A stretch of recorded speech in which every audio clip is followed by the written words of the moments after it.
أعوذ بالله من الشيطان الرجيم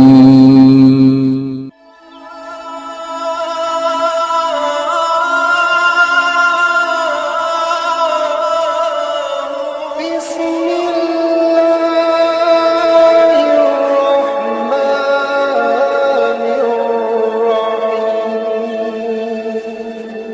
الرحيم الحمد للہ رب العالمین والصلاة والسلام علی من کان نبیا و آدم بین الماء والطین وعلی آلہ واصحابہ اجمعین اما بعد فاعوذ باللہ من الشیطان الرجیم بسم اللہ الرحمن الرحیم من عمل صالحا من ذکر او انثى وهو مؤمن فلنحینہ حیاتا طیبہ صدق اللہ العظیم اللہم صلی علی سیدنا مولانا محمد وعلی آل سیدنا مولانا محمد صلاۃ دائمۃ بدوام الملک الحی القیوم۔ آج ہم آپ کے سامنے امام الائمہ سراج الامہ حضرت امام ابو حنیفہ رضی اللہ تعالیٰ عنہ کے متعلق بیان کریں گے۔ آپ کا خاندانی پس منظر یہ ہے کہ ایران میں ایک خاندان آباد تھا جو بہت ہی معزز اور محترم سمجھا جاتا تھا۔ یہ لوگ آگ پرست تھے، آگ کی پوجا کرتے تھے۔ اس خاندان کے ایک فرد جن کا نام زوتی تھا، انہوں نے اسلام قبول کیا۔ حضرت زوتی رحمۃ اللہ علیہ نے جیسے ہی اسلام قبول کیا، ان کے خاندان والے، قبیلے والے اور علاقے والے جتنے بھی تھے وہ سب ان کے دشمن ہو گئے۔ طرح طرح سے انہیں تکالیف، پریشانیاں، اذیتیں دینی شروع کی اور ان کا وہاں رہنا دشوار ہو گیا۔ حضرت زوتی رحمۃ اللہ علیہ نے جب یہ دیکھا تو اپنی اہلیہ محترمہ کے ساتھ ہجرت کر کے عراق تشریف لے گئے۔ پہلے آپ رہتے تھے ایران میں اور وہاں سے ہجرت کی تو عراق تشریف لے گئے، اور عراق کا دارالخلافہ اس وقت کوفہ تھا۔ یہ دور تھا حضرت علی کرم اللہ تعالی وجہ الکریم کی خلافت کا۔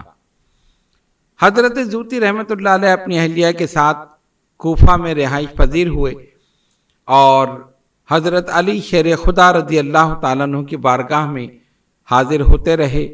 آپ کو حضرت علی کرم اللہ تعالی وجہ الکریم سے بڑی محبت اور عقیدت تھی، اکثر ان کی بارگاہ میں حاضری دیا کرتے تھے۔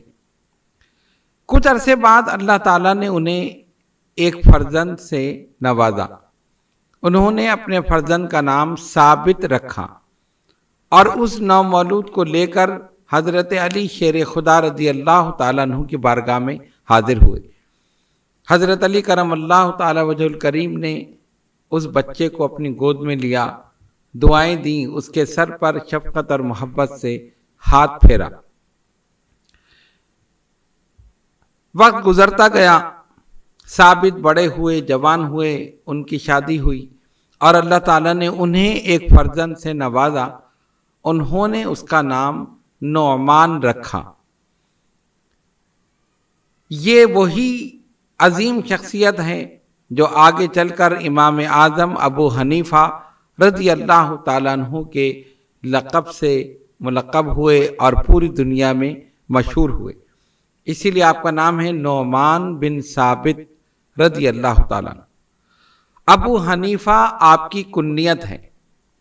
کچھ لوگوں نے یہ کہا کہ آپ کی ایک لڑکی تھی جس کا نام حنیفہ تھا، اس کی وجہ سے آپ نے اپنی کنیت ابو حنیفہ رکھی، حالانکہ یہ بات بالکل بے بنیاد ہے۔ آپ کی کوئی صاحبزادی نہیں تھی، صرف ایک صاحبزادے تھے جن کا نام تھا حماد۔ ابو حنیفہ کنیت رکھنے کی بہت سی وجہ ہیں۔ اچھا، پہلے آپ کا نام تھا نعمان۔ علامہ ابن حجر مکی رحمۃ اللہ علیہ اس کے متعلق فرماتے ہیں اور بڑی لطیف نکتہ بیان کرتے ہیں۔ فرماتے ہیں نعمان کے معنی لغت میں اس خون کے ہیں جس پر بدن کا سارا ڈھانچہ قائم ہوتا ہے، اور بعض علماء نے لکھا کہ نعمان کے معنی روح کے بھی ہیں، اور اس کا مطلب یہ ہے کہ دستور اسلامی میں امام اعظم ابو حنیفہ رضی اللہ تعالیٰ عنہ کی ذات والا صفات بمنزلہ روح کے ہیں۔ آپ کی کنیت کے بارے میں بہت سی روایتیں ملتی ہیں۔ صاحبزادے صرف ایک جن کا نام حماد۔ ایک قول یہ ہے کہ حنیفہ حنیف کا تانیث ہے، جس کے معنی عبادت کرنے والا اور دین کی طرف رغبت کرنے والا، راغب ہونے والا۔ دوسرا قول یہ ہے کہ آپ کے حلقہ درس میں کثیر تعداد میں لوگ آتے تھے، آپ کے کثیر تلامذہ تھے، وہ اپنے ساتھ قلم اور دوات لے کر آتے تھے۔ عراق میں دوات کو حنیفہ کہتے ہیں، اس نسبت سے بھی آپ کو ابو حنیفہ کہا گیا۔ اور تیسرا قول یہ ہے کہ آپ کی کنیت وضعی معنی کے اعتبار سے، یعنی قرآن کریم میں اللہ تعالیٰ نے فرمایا فَاتَّبِعُوا مِلَّةَ إِبْرَاهِيمَ حنیفا، تو ابراہیم کے دین پر چلو۔ امام اعظم ابو حنیفہ رضی اللہ تعالیٰ عنہ نے اسی نسبت سے اپنی کنیت ابو حنیفہ اختیار کی۔ اس کا مطلب ہے باطل ادیان کو چھوڑ کر دین حق کو اختیار کرنے والا۔ تو آپ کی کنیت ہے ابو حنیفہ، نام ہے نعمان، اور والد محترم کا نام ثابت۔ تو اس طرح ہوا نعمان بن ثابت ابو حنیفہ آپ کی کنیت، تو امام اعظم ابو حنیفہ رضی اللہ تعالیٰ عنہ آپ اسی کنیت سے مشہور ہوئے۔ آپ کے سن ولادت میں اختلاف ہے۔ خطیب بغدادی روایت کرتے ہیں کہ امام ابو حنیفہ رضی اللہ تعالیٰ عنہ کی ولادت 61 ہجری میں اور وفات 150 ہجری میں ہوئی، اور اکثریت نے 80 ہجری کو ترجیح دی ہے۔ بعض محققین نے 70 ہجری بھی لکھا ہے، لیکن اکثریت 80 ہجری آپ کی ولادت باسعادت کا سن بیان کرتے ہیں۔ حضرت امام اعظم ابو حنیفہ رضی اللہ تعالیٰ عنہ کے سلسلے میں نبی پاک علیہ الصلوۃ والسلام کی ایک بشارت بھی علماء نے لکھی ہے، اور وہ یہ ہے، حضرت ابو ہریرہ رضی اللہ تعالیٰ عنہ روایت کرتے ہیں کہ ہم نبی پاک علیہ الصلوۃ والسلام کی خدمت میں حاضر تھے۔ اس مجلس میں سورہ جمعہ نازل ہوئی، جب آپ نے اس آیت وَآخَرِينَ مِنْهُمْ لَمَّا يَلْحَقُ بِهِمْ اس کی تلاوت فرمائی، تو حاضرین میں سے کسی نے سوال کیا، یا رسول اللہ صلی اللہ علیہ وسلم فداک امی و ابی، حضور ہمارے ماں باپ قربان، وہ کون لوگ ہیں جو ابھی تک ہم سے نہیں ملے؟ یعنی شاید میں کہا گیا نا کہ دوسرے، تو سوال کیا وہ دوسرے کون ہیں جو ابھی تک ہم سے نہیں ملے؟ نبی پاک علیہ الصلوۃ والسلام نے سکوت اختیار فرمایا، کوئی جواب نہیں دیا۔ پھر سوال کیا، پھر آپ نے سکوت اختیار کیا، لیکن جب بار بار سوال کیا گیا تو حضور علیہ الصلوۃ والسلام نے حضرت سلمان فارسی رضی اللہ تعالیٰ عنہ جو آپ کی مجلس میں حاضر تھے، ان کے کندھے پر اپنا دست مبارک رکھا اور فرمایا، اگر ایمان سریا کے پاس بھی ہوگا تو اس کی قوم کے لوگ اسے ضرور تلاش کر لیں گے۔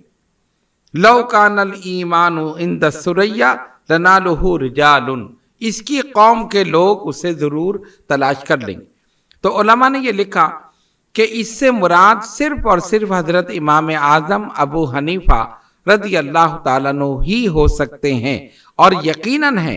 اس کی وجہ یہ ہے کہ ان کے دور میں ان جیسا فقی، ذہین، فطین، عالم، متقی، پرہیزگار، عبادت گزار، یہ تمام اوصاف جس شخصیت میں موجود تھے وہ امام اعظم ابو حنیفہ رضی اللہ تعالیٰ عنہ۔ فقاہت میں آپ کا جو مقام تھا اور دیگر علماء جو اس وقت موجود تھے، سب نے آپ کو امام اعظم تسلیم کیا اور اپنی علمی حیثیت کو آپ کے سامنے جھکا دیا اور آپ کی علمی برتری کو تسلیم کیا۔ تو وہ لکھتے ہیں کہ اس سے مراد یقیناً امام اعظم ابو حنیفہ رضی اللہ تعالیٰ عنہ ہیں، اور وہ اس بشارت کے مصداق ہیں۔ دوسری آپ کی خصوصیت کہ امام اعظم ابو حنیفہ رضی اللہ تعالیٰ عنہ تابعی ہیں۔ دیکھیے، ایک ہوتا ہے صحابی۔ صحابی وہ ہے جس نے ایمان کی حالت میں نبی پاک علیہ الصلوۃ والسلام کی زیارت کی اور ایمان پر اس کا خاتمہ ہوا، وہ ہے صحابی۔ صحابی کو جس نے دیکھا وہ تابعی، اور تابعی کو جس نے دیکھا وہ تبع تابعی۔ اس طرح یہ سلسلہ آگے چلے گا۔ نبی پاک علیہ الصلوۃ والسلام نے فرمایا، خیر القرون قرنی، تمام زمانوں میں بہترین زمانہ میرا، ثم الذین یلونہم ثم الذین یلونہم، پھر اس کے بعد والے، پھر اس کے بعد والے، یعنی جو ان سے ملے اور جو ان سے ملے۔ تو پہلے تو ہوئے صحابی، صحابی کو جس نے دیکھا وہ ہے تابعی۔ حضرت امام اعظم ابو حنیفہ رضی اللہ تعالیٰ عنہ کی ایک خصوصیت یہ بھی ہے کہ آپ تابعی ہیں، یعنی آپ نے صحابہ کی زیارت کی۔ علامہ ابن حجر مکی رحمۃ اللہ علیہ فرماتے ہیں کہ علامہ ذہبی نے ایک روایت، صحیح روایت بیان کی کہ امام ابو حنیفہ نے بچپن میں حضرت انس بن مالک رضی اللہ تعالیٰ عنہ کا دیدار کیا۔ تو آپ دیکھیں کہ صحابی کا دیدار کیا، تو جو صحابی کا دیدار کرے وہ کون ہے؟ تابعی۔ تو اس لحاظ سے امام اعظم تابعی ہیں۔ اور آپ نے خود فرمایا کہ میں نے کئی مرتبہ حضرت انس بن مالک رضی اللہ تعالیٰ عنہ کی زیارت کی، وہ سرخ خضاب لگاتے تھے۔ اور اکثر محدثین کا اتفاق ہے کہ تابعی وہ ہے جس نے کسی صحابی کا دیدار کیا ہو۔ تو اس سے یہ پتہ چلا کہ حضرت امام اعظم ابو حنیفہ رضی اللہ تعالیٰ عنہ تابعی ہیں۔ حضرت علامہ جلال الدین سیوطی رحمت اللہ علیہ امام ابو معشر طبری شافعی علیہ رحمہ سے روایت کرتے ہیں کہ انہوں نے ایک رسالہ لکھا، اور اس میں لکھا کہ امام اعظم کی مروی احادیث اس میں انہوں نے بیان کی، اور فرمایا کہ امام اعظم ابو حنیفہ رضی اللہ تعالیٰ عنہ نے نبی پاک علیہ الصلوۃ والسلام کے 7 صحابہ سے ملاقات کی، 7، اور ان کے نام انہوں نے لکھے۔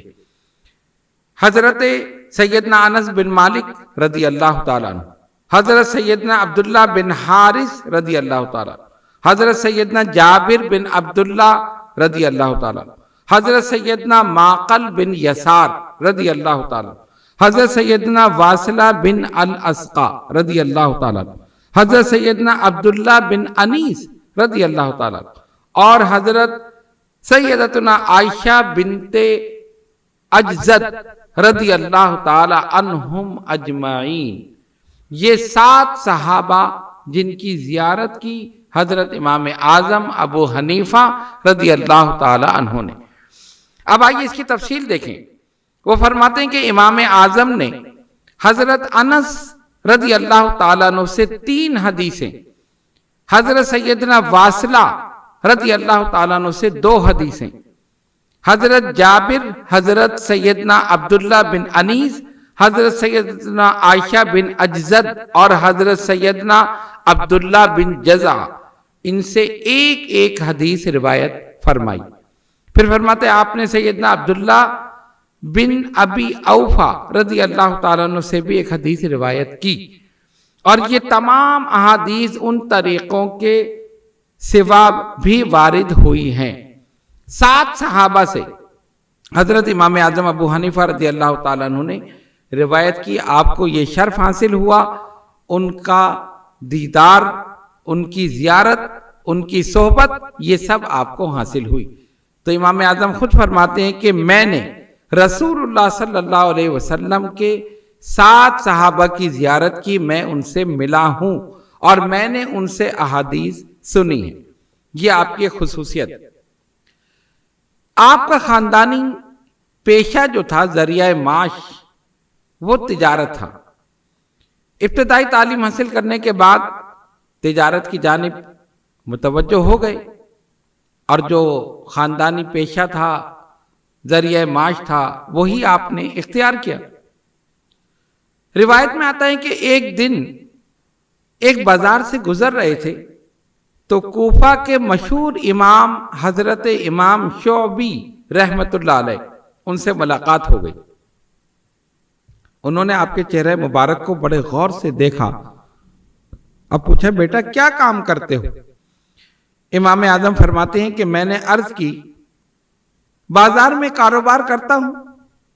فرمایا، تم علماء کی محفل میں بیٹھا کرو، مجھے تمہاری پیشانی سے علم اور فضل اور دانش مندی کے آثار نمایاں نظر آتے ہیں۔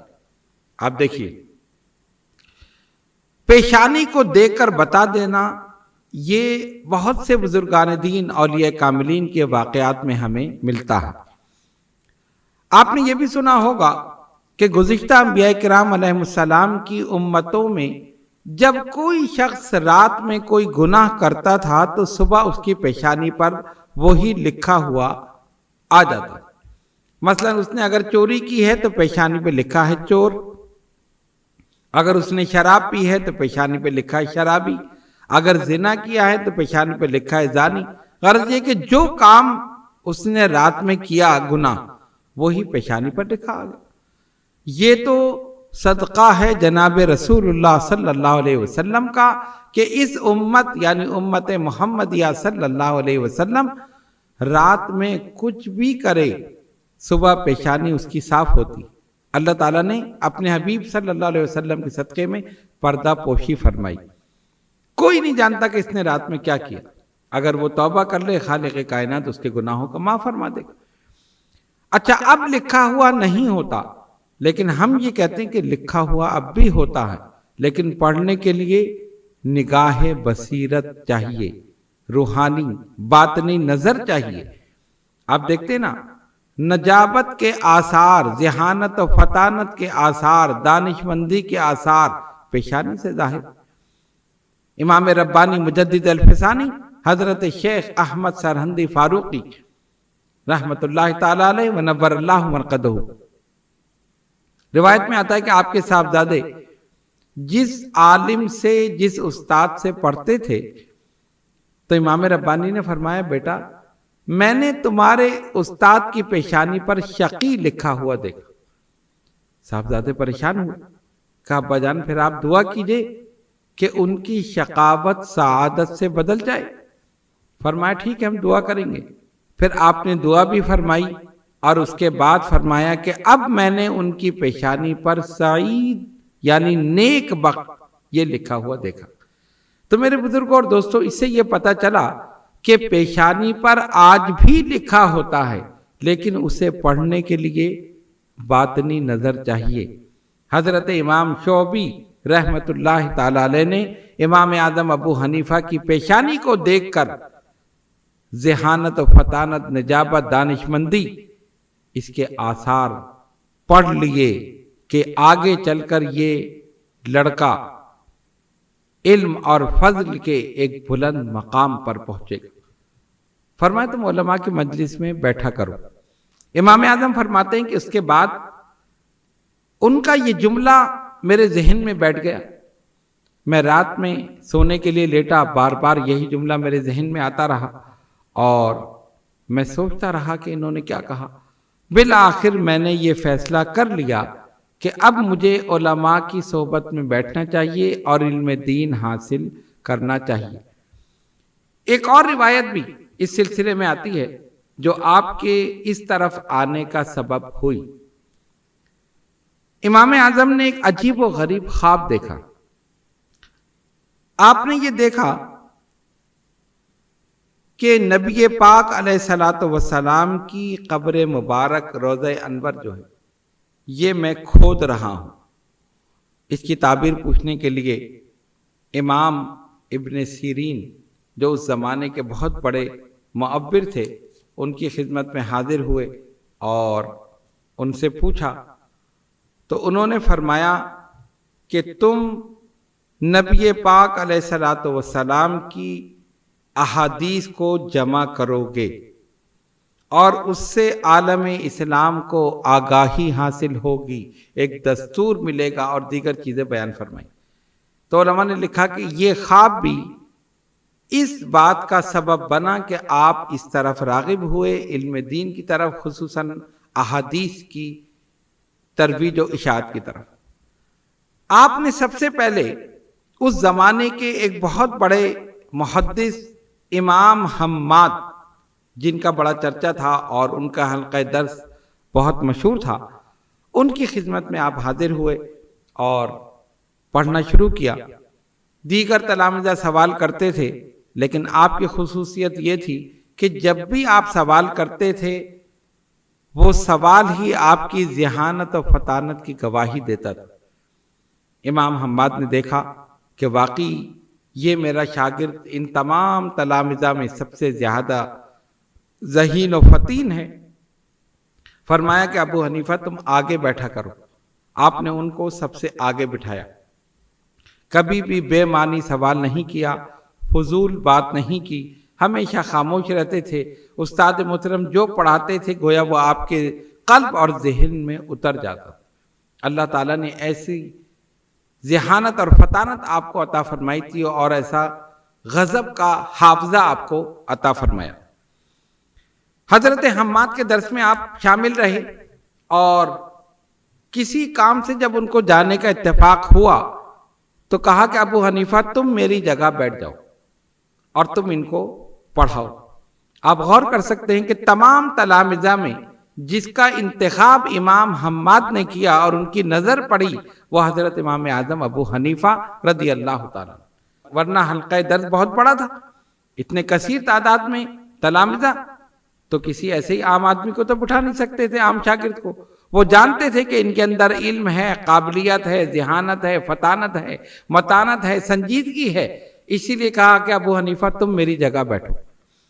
اور روایت میں آتا ہے کہ امام اعظم ابو حنیفہ نے رضی اللہ تعالیٰ عنہ اپنے استاد امام حماد رضی اللہ تعالیٰ عنہ کی غیر موجودگی میں 60 فتوے دیے، 60۔ جب وہ واپس آئے وہ تمام فتاوی آپ کے سامنے پیش کیے گئے، 40 کو آپ نے بالکل درست قرار دیا اور باقی جو تھے اس میں تھوڑی سی آپ نے تصحیح فرما دی۔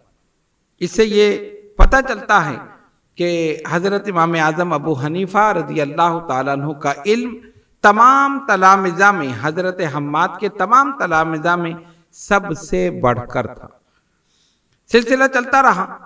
اس کے بعد آپ مکہ معظمہ تشریف لے گئے، وہاں پر کافی عرصے رہے اور صرف حضرت حماد کے درس میں 10 سال آپ نے گزارے، مسلسل 10 سال ان کے درس میں حاضر رہ کر کسب علم، کسب فیض کیا۔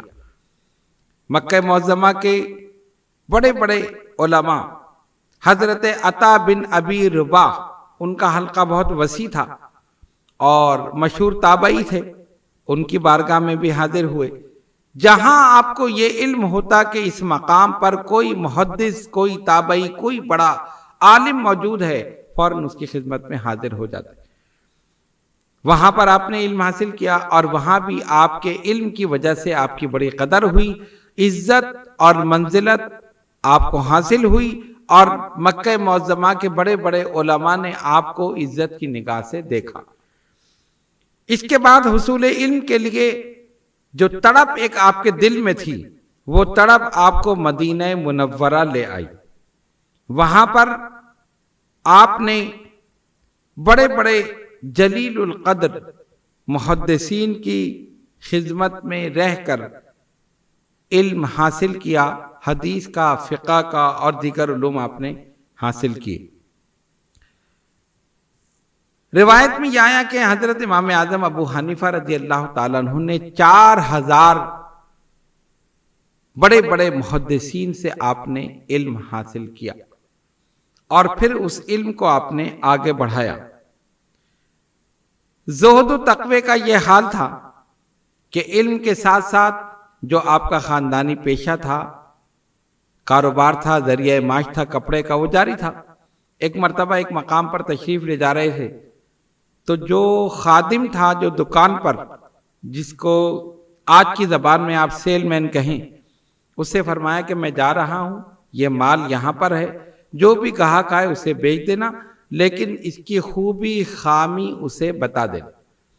اور اصل طریقہ یہی ہے، شریعت اسلامیہ نے یہی سکھایا، نبی پاک علیہ الصلوۃ والسلام کی احادیث بھی اس پر شاہد ہیں۔ حکم یہی ہے کہ جو مال ہو اس کی اچھائی برائی گاہک کو بیان کر دی جائے۔ لیکن آج کل تو یہ ہوتا ہے کہ ہم اپنے غلط مال کو اچھا کر کے ہم بیچ دیں اور دوسرے کو دھوکہ دے دیں، یہ نہیں سوچتے کہ خالق کائنات بھی ہمیں دیکھ رہا۔ آپ تشریف لے گئے، ایک تھان جس کے اندر نقص تھا، خرابی تھی، عیب تھا، اس نے گاہک کو اچھا کر کے خوبی بتا کر بیچ دیا۔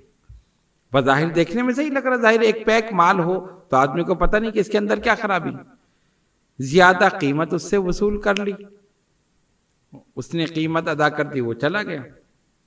اس کے جانے کے کافی دیر کے بعد آپ تشریف لائے، پوچھا، سوال کیا، کہاں حضور میں نے بیچ دیا؟ کون سا مال؟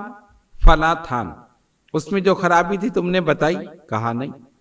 آپ کو سخت غصہ آیا، اس کو ڈانٹا کہ جب میں نے تم سے کہا تھا کہ اس کی اچھائی برائی بیان کر دینا۔ کتنے پیسے لیے؟ جب اس نے بتایا، فرمائے تو قیمت بھی تم نے زیادہ لے لی، اس کا عیب بھی بیان نہیں کیا۔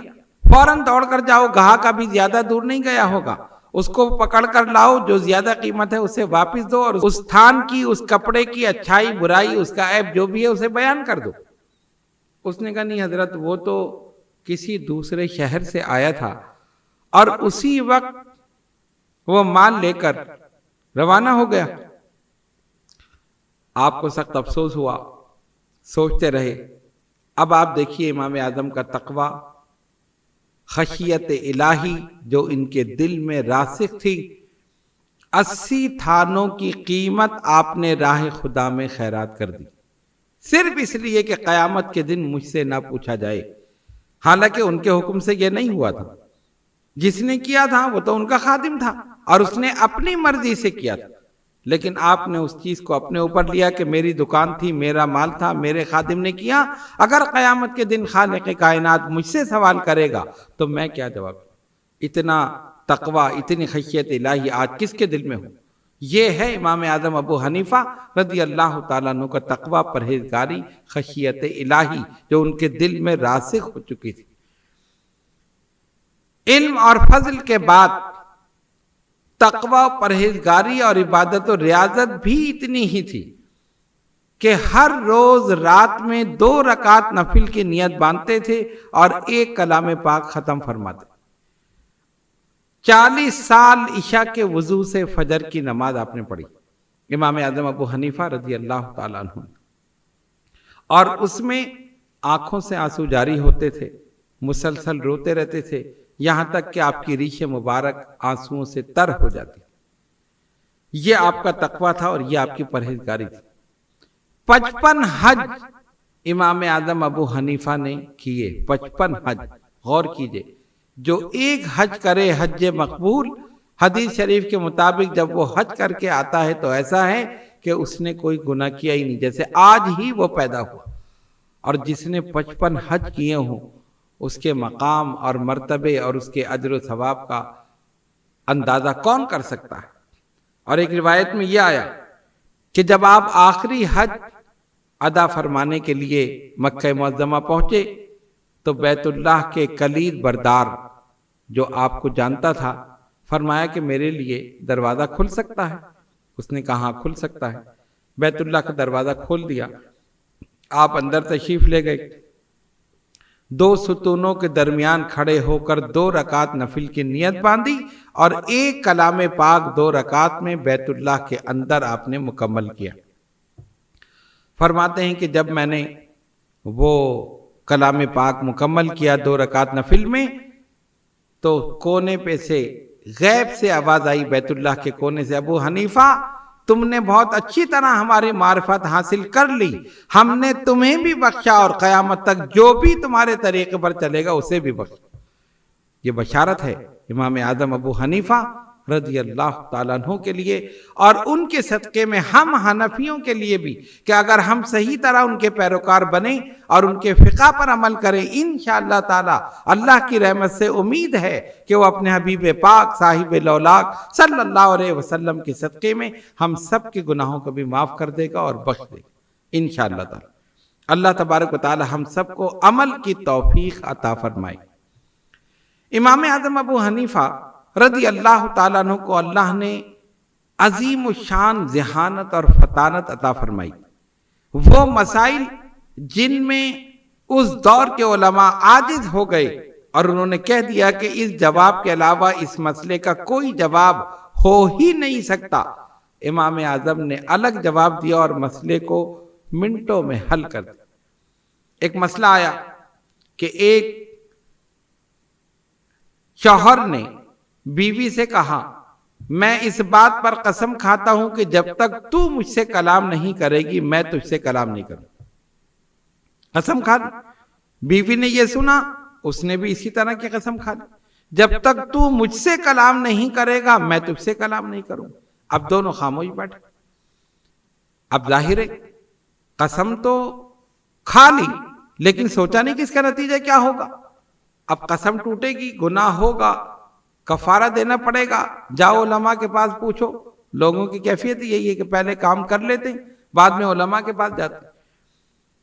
اس زمانے کے جو بڑے بڑے محدثین تھے، علماء تھے، فقہا تھے، انہوں نے سنا، انہوں نے کہا نہیں، قسم تو لازم آئے گی۔ دونوں نے ایک جیسی قسم کھائی نا۔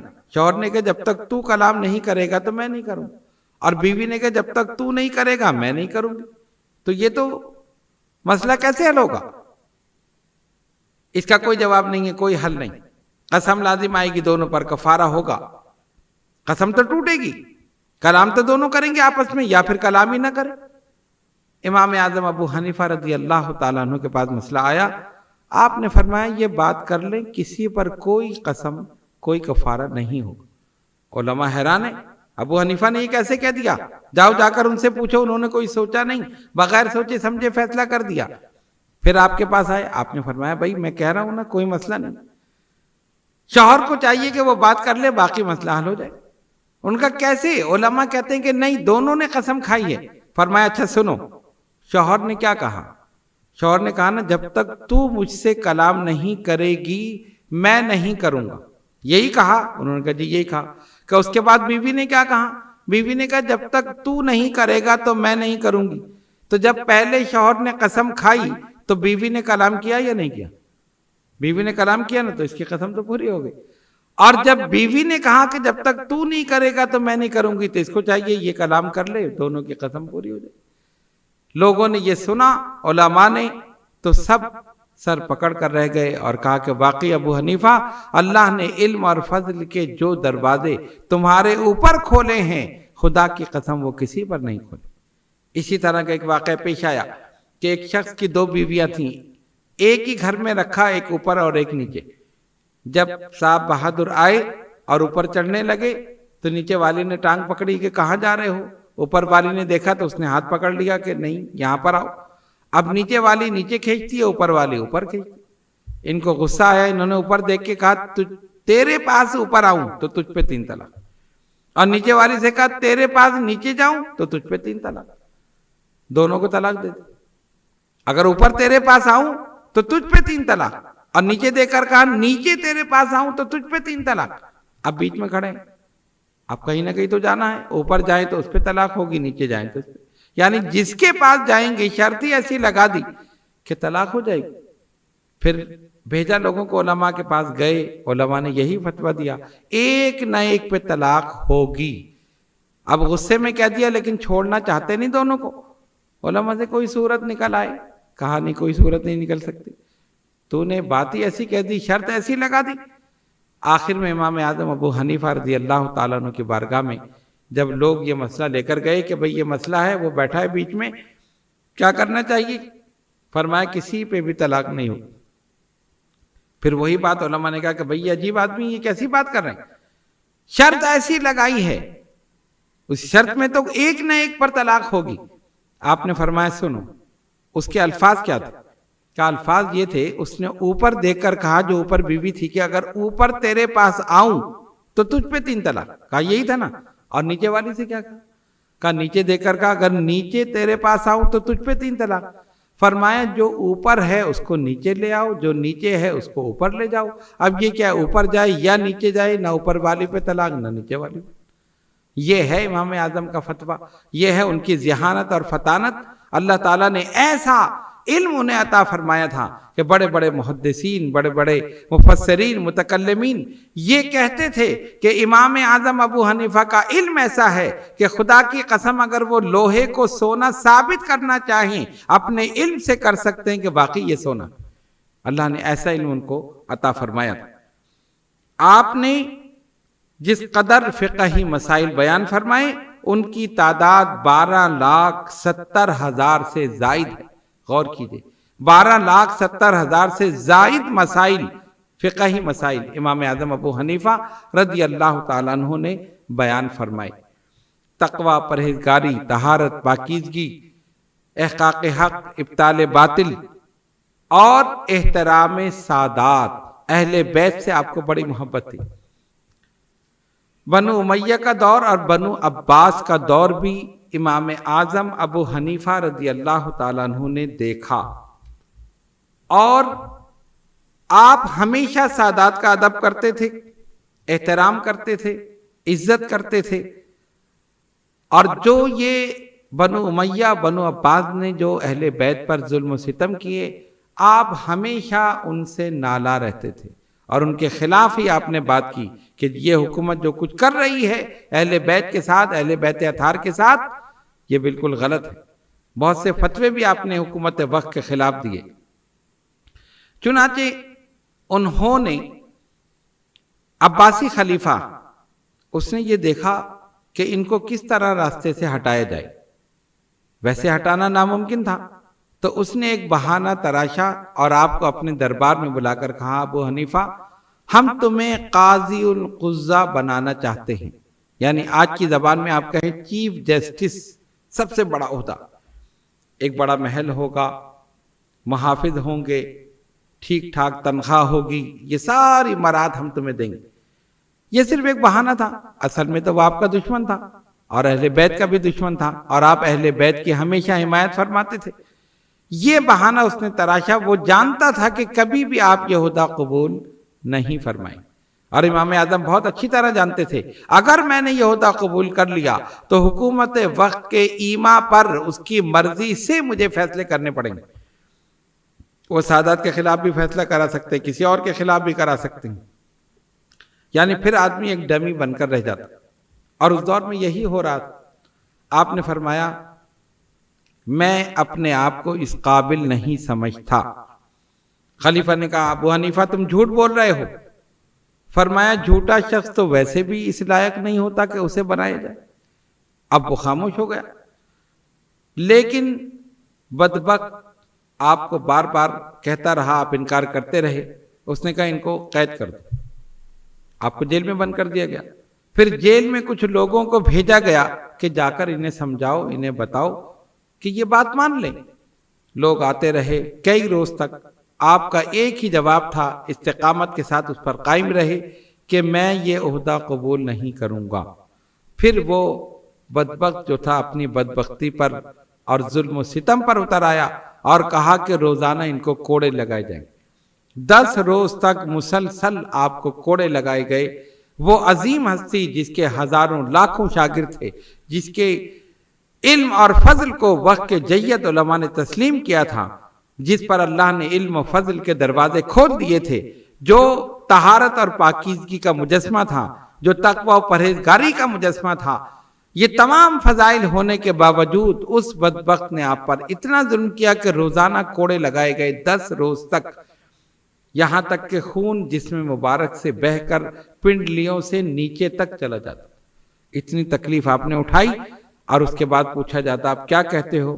فرمایا میں یہ قبول نہیں کروں. آخر میں زہر کا پیالہ آپ کو دیا گیا، یہ پی لیں. فرمایا میں اپنی موت پر کیسے راضی ہو سکتا ہوں، یہ خودکشی ہے اور یہ حرام موت میں مرنا نہیں چاہتا. جب آپ نے پینے سے انکار کیا تو آپ کو لٹا کر زبردستی وہ زہر کا پیالہ آپ کے منہ میں ڈال دیا گیا. جب آپ نے دیکھا کہ زہر جسم میں اتر گیا، سرایت کر گیا، فوراً آپ نے اپنی پیشانی کو زمین کے ساتھ لگا دیا. سجدے کی صورت میں آپ ہو گئے، سجدہ کیا اور سجدے کی حالت میں روح مبارک آپ کی پرواز کر گئی. لاکھوں انسانوں نے آپ کی نماز جنازہ ادا کی اور بعض روایت میں آیا کہ 20 روز تک لوگ آپ کی قبر پہ آ کر نماز پڑھتے رہے. 40 روز تک قبر مبارک سے جو مٹی تھی اس سے خوشبو آتی رہی. امام شافعی رضی اللہ تعالیٰ عنہ فرماتے ہیں امام اعظم کی قبر دعا کی قبولیت کے لیے تریاق ہے. اگر کوئی چاہتا ہے کہ اس کی دعا قبول ہو، امام اعظم ابو حنیفہ کے مزار مبارک کے پاس جا کر ان کے وسیلے سے دعا کرے، اللہ تعالیٰ قبول فرما لے. اور خود اپنا عمل بیان کرتے ہیں امام شافعی کہ جب مجھے کسی مسئلے میں پریشانی ہوتی ہے میں امام اعظم ابو حنیفہ کے مزار پہ آتا ہوں، 2 رکعت نفل ادا کرتا ہوں، ان کے وسیلے سے دعا کرتا ہوں، میری مشکل دور ہو جاتی. اور روایت میں آیا کہ جب امام شافعی تشریف لائے، نماز کا وقت ہوا، آپ نے امام اعظم کے مزار کے قریب نماز پڑھی تو اس میں رفع یدین نہیں کیا، یعنی ہاتھوں کو بار بار اٹھانا جو امام شافعی کے فقہ میں ہے آپ نے نہیں کیا. لوگوں نے پوچھا کہ آپ کے فقہ میں تو یہ ہے. فرمایا اتنے بڑے امام کے سامنے میں اپنا فقہ چلاؤں مجھے شرم آتی. تو آپ نے ان کے مزار کے پاس رفع یدین نہیں کی. یہ ہے امام ابو حنیفہ رضی اللہ تعالیٰ عنہ کی شان. جو آپ کے مخالفین ہیں وہ کہتے ہیں امام اعظم کو صرف 17 حدیثیں یاد تھی، حالانکہ 4000 حدیثیں آپ نے روایت کی ہیں، 4000 جن سے آپ نے مسائل اخذ کیے ہیں. 7 صحابہ کی زیارت کی، ان سے احادیث لی ہیں. 4000 مشائخ سے آپ نے فیض حاصل کیا ہے اور 12,70,000 مسائل آپ نے بیان فرمائی. معمولی بات نہیں ہے. امام اعظم ابو حنیفہ رضی اللہ تعالیٰ عنہ کے متعلق ہم نے نہایت اختصار کے ساتھ بیان کیا، ورنہ ایک مجلس میں ان کی صفات، ان کے کارنامے، ان کی عبادت، ریاضت، تقوی، پرہیزگاری، ذہانت، فطانت، یہ تمام چیزیں بیان کرنا ناممکن ہے. ہم نے اختصار کے ساتھ چند واقعات بیان کیے ہیں. اللہ تبارک و تعالی بے شمار رحمت نازل فرمائے ان کے مرقد مبارک پر، اور ہم سب کو ان کے مسلک حنفی، فقہ حنفی پر زندہ رکھے، اسی پر زندہ رکھے اور اسی پر موت عطا فرمائے، اور ہم سب کو امام ابو حنیفہ کے جھنڈے تلے قیامت کے دن اٹھائے. وآخر دعوانا ان الحمدللہ رب العالمین.